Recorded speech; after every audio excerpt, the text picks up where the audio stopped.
నమస్కారం అండి. నేను doctor Shravani Pulluri, clinical director Nest Fertility Centre Madinaguda. So ఇవాళ మనం డిస్కస్ చేయబోయే టాపిక్ వచ్చి ప్రెగ్నెన్సీ కన్ఫర్మ్ అయిన వాళ్ళు లైక్ వర్క్ అనేది కంటిన్యూ చేయొచ్చా లేదా, ఒకవేళ కంటిన్యూ చేస్తే కనుక ఎటువంటి జాగ్రత్తలు అనేది తీసుకోవాలి. సో బేసిక్గా వన్స్ కన్సీవ్ అయిన తర్వాత రెగ్యులర్గా అందరు అడిగే డౌట్ ఏంటి అని అంటే వర్క్ అనేది కంటిన్యూ చేయొచ్చా లేదా, ఎన్ని అవర్స్ పని చేయొచ్చు, లేక జర్నీ చేయొచ్చా, ట్రావెల్ చేయొచ్చా, ఇవన్నీ అడుగుతాను అనమాట. సో బేసిక్గా వర్క్ అనేది depends two types. Like software వాళ్ళు అయితే కనుక ఈ మధ్య వర్క్ ఫ్రమ్ హోమ్ అనేది, అండ్ ఇంకోటి ఏంటంటే డైరెక్ట్ ఆఫీస్కి వెళ్ళి పని చేయడం. సో బేసిక్గా ఆఫీస్కి వెళ్ళి పని చేయడము అంటే కనుక ఫస్ట్ 3 months ఆఫ్ ప్రెగ్నెన్సీలో యూజువల్గా మనము బెడ్ రెస్ట్ అనేది అడ్వైస్ చేస్తాం. లైక్ స్ట్రిక్ట్ బెడ్ రెస్ట్ కాకపోయినా ట్రావెలింగ్ అనేది మెయిన్గా అవాయిడ్ చేయమని చెప్తాం అనమాట. సో బేసిక్గా ఎందుకు అంటే ఫస్ట్ 3 months ఆఫ్ ప్రెగ్నెన్సీలో రిస్క్ ఆఫ్ అబార్షన్స్ అనేవి చాలా ఎక్కువగా ఉంటాయి అన్నమాట. లైక్ వన్స్ 3rd month దాటిన తర్వాత ఆ రిస్క్ అనేది చాలా వరకు తగ్గుతుంది, మిడ్ ట్రైమిస్టర్ అబార్షన్స్ అనేవి.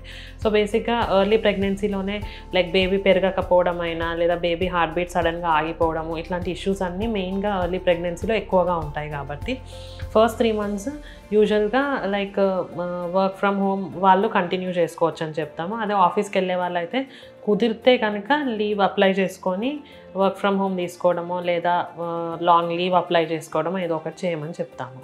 లేదు కంపల్సరీగా వర్క్ చేయాలి అంటే కనుక తగిన జాగ్రత్తలు అనేవి తీసుకోవాల్సి ఉంటుంది. సో బేసిక్గా ఏంటంటే 2-wheeler పైన జర్నీస్ కంప్లీట్గా అవాయిడ్ చేయమని చెప్తాం ఫస్ట్ 3 months ఆఫ్ ప్రెగ్నెన్సీలో. ఎందుకంటే యూజువల్గా మన రోడ్స్ అనేవి చాలా వరకు బంపీ రోడ్స్ ఉంటాయి. కాబట్టి ఈ బంపీ రోడ్స్లో ఏంటి అని అంటే మనకి 2-wheeler పైన ఈ జర్కీ మూమెంట్స్ అనేవి ఎక్కువగా ఉంటాయి అన్నమాట. సో దానివల్ల ఏమవుద్ది అని అంటే మనకి ఈ జర్కీ మూమెంట్స్ వల్ల బ్లీడింగ్ కానీ స్పాటింగ్ కానీ అవ్వడము, అది అబార్షన్కి దారి తీయడము, ఇట్లాంటి చాలా రిస్క్ ఉంటాయి. కాబట్టి 2-wheeler పైన జర్నీస్ అవాయిడ్ చేయమని చెప్తాము. కుదిరితే క్యాబ్ లేదా ఓన్ కార్ ఆర్ ఓన్ 4-wheelerలో లైక్ మెల్లిగా లైక్ స్పీడ్ బ్రేకర్స్ పైన మెల్లిగా వెళ్ళడము, ఇట్లాంటి జాగ్రత్తలు తీసుకొని లైక్ ఆఫీస్కి వెళ్ళడం అనేది కొంతవరకు ఓకే అనమాట. అండ్ వర్క్ ఫ్రమ్ హోమ్లో కూడా prolonged sitting like 6 hours 7 hours sitting, మధ్యలో ఒక్కసారి లేవడము, ఇట్లాంటివన్నీ లైక్ అలౌడ్ లేదనమాట. మెయిన్గా ఏంటి అని అంటే ఒక 1 hour కూర్చొని మళ్ళీ ఒక 5 minutes బ్రేక్, లేవడము, నడవడము, వాటర్ తీసుకోవడము, ఇవన్నీ చేయాల్సి ఉంటుంది. మెయిన్గా ఏంటంటే సిస్టమ్ ముందు ఎక్కువగా కూర్చోవడం వల్ల కూడా మనకి ఐస్ అనేవి స్ట్రెయిన్ అవ్వడము, హెడేక్ రావడము, ఇట్లాంటి ఇష్యూస్ కూడా చాలామంది ఫేస్ చేస్తుంటారు. సో ఏంటి అని అంటే సిస్టమ్ని మనం బ్రైట్నెస్ అనేది కొంచెం తగ్గించుకొని అది ఐస్ మీద ఎఫెక్ట్ పడకుండా అండ్ ప్రొలాంగ్డ్ సిట్టింగ్ అనేది అవాయిడ్ చేసి మధ్య మధ్యలో లేస్తూ 1 hourకి ఒకసారి వాటర్ అనేది తీసుకుంటూ ఉంటే వర్క్ ఫ్రమ్ హోమ్ అనేది కొంతవరకు సేఫే ప్రెగ్నెన్సీలో. అండ్ ఇంకోటి ఏంటి అని అంటే మెయిన్గా లాంగ్ జర్నీస్ అనేవి అవాయిడ్ చేయాల్సి ఉంటుంది. లైక్ మీ ఆఫీస్ టు ఇల్లు జర్నీ అనేది ఎక్కువగా ఉంటాయి. లైక్ మోర్ దెన్ 1.5 hour అట్లా కూడా చాలామంది 1 corner of city to other corner of the city కూడా ట్రావెల్ చేస్తూ ఉంటారు. సో అట్లా ఉంటే కనుక better to take leave are లేదా జాబ్ రిజైన్ చేయడం కానీ ఏదో ఒకటి వాళ్ళు డెసిషన్ తీసుకోవాల్సి ఉంటుంది. అండ్ నెక్స్ట్ మిడ్ ట్రైమిస్టర్లో ఏంటి అని అంటే మనకి ఈ రిస్క్ ఆఫ్ అబార్షన్స్ తగ్గుతాయి. కాబట్టి ట్రావెలింగ్ ఇదంతా కొంతవరకు సేఫే compare to first trimester of pregnancy.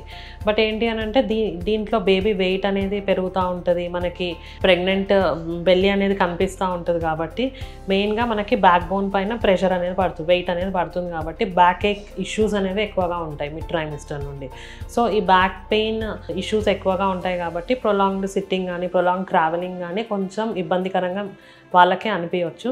So దానికి లైక్ పెయిన్ కిల్లర్ జెల్స్ రాసుకోవడం కానీ ఇట్లాంటివన్నీ రెమెడీస్ అన్నీ ఫాలో అవ్వచ్చు అనమాట. బట్ పెయిన్ కిల్లర్ ట్యాబ్లెట్స్ అనేవి contraindicated in pregnancy. Like మీ డాక్టర్ అడ్వైజ్ లేకుండా ఎటువంటి ట్యాబ్లెట్స్ అనేవి మీరు తీసుకోవద్దు అనమాట. అండ్ ఈ ఫస్ట్ 2 ట్రైమిస్టర్లో ఫ్లైట్ జర్నీస్ అనేవి అలౌడ్ అనమాట. లైక్ ఫ్లైట్లో అంత రిస్క్ అనేది ఉండదు. బట్ 3rd ట్రైమిస్టర్ అంటే వన్స్ మనకి 7 months దాటిన తర్వాత ఈ ఫ్లైట్ జర్నీస్ అనేవి కొంతవరకు రిస్కీ అవ్వచ్చు. Because risk of preterm labour అయినా కానీ ఏమైనా అయినా కానీ మనకు మెయిన్గా ఫ్లైట్లో అసిస్టెన్స్ దొరకడము, ట్రీట్మెంట్ అనేది దొరకడం కష్టమవుతుంది. కాబట్టి యూజువల్గా 34 weeks దాటిన తర్వాత ఫ్లైట్లో కూడా అలౌ చేయరు ప్రెగ్నెంట్ వాళ్ళని.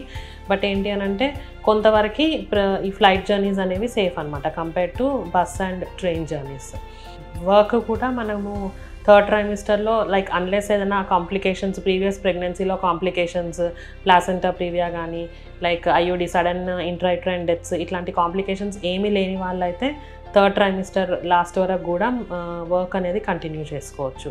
లైక్ ప్రీవియస్ ప్రెగ్నెన్సీ ఏమైనా కాంప్లికేటెడ్ ఉండి లైక్ బీపీ షుగర్ వీటి వల్ల ఫిట్స్ వచ్చే ఛాన్సెస్ ఇట్లాంటివి ఏమన్నా ప్రీవియస్ ప్రెగ్నెన్సీలో కాంప్లికేషన్స్ ఉంటే కనుక better to stay at home and take rest అనమాట. సో బేసిక్గా ఏంటంటే మీ వర్క్ చేసే మీ ఆఫీస్లో కానీ మీరు చేసే ఏరియాలో కానీ స్ట్రెస్ అనేది ఎంతవరకు ఉంటుంది అది కూడా మేజర్ ఫ్యాక్టర్ అనమాట. సో బేసిక్గా మీ వర్క్ ఫ్రమ్ హోమ్లో కానీ మీరు పనిచేసే దగ్గర కానీ మీ స్ట్రెస్ లెవెల్స్ ఎంతవరకు ఉన్నాయి, మేనేజబుల్ లెవెల్స్ ఆఫ్ స్ట్రెస్సే ఉంటుందా లేక అబ్నార్మల్ స్ట్రెస్ అనేది ఉంటుందా, అది మీ జాబ్ ప్యాటర్న్ని బట్టి మీరు డిసైడ్ చేసుకోవాల్సి ఉంటుంది అనమాట. కొంతమందికి ఏంటి అంటే లైక్ వర్క్తో పాటు స్ట్రెస్ లెవెల్స్ కూడా చాలా ఎక్కువగా ఉంటాయి. సో అట్లాంటి కండిషన్స్లో ఏంటంటే బెటర్ టు స్టాప్ వర్కింగ్ అనమాట. మెయిన్గా ఏంటి అంటే స్ట్రెస్ వల్ల మీకు అండ్ మీ పుట్టబోయే బేబీ పైన అడ్వర్స్ ఎఫెక్ట్స్ అనేవి చాలా ఉంటాయి. మెయిన్గా బేబీ వెయిట్ పెరగకపోవడం, బేబీకి బ్లడ్ సప్లై సరిగా లేకపోవడము, లైక్ ఉన్నదానికన్నా బేబీ వెయిట్ తక్కువగా పుట్టడము, మీ జెస్టేషనల్ ఏజ్ కన్నా బేబీ వెయిట్ తక్కువగా ఉండడము, ఇవన్నీ ఇష్యూస్ ఉంటాయి. కాబట్టి స్ట్రెస్ మేజర్ ఫ్యాక్టర్ అనేది ప్లే చేస్తుంది అనమాట. సో మీకు ఈదర్ ఇంట్లో కానీ మీరు మీ ఆఫీస్లో ఎక్కడైనా కానీ మీ స్ట్రెస్ లెవెల్స్ పైన డిపెండ్ అయి ఉంటుంది.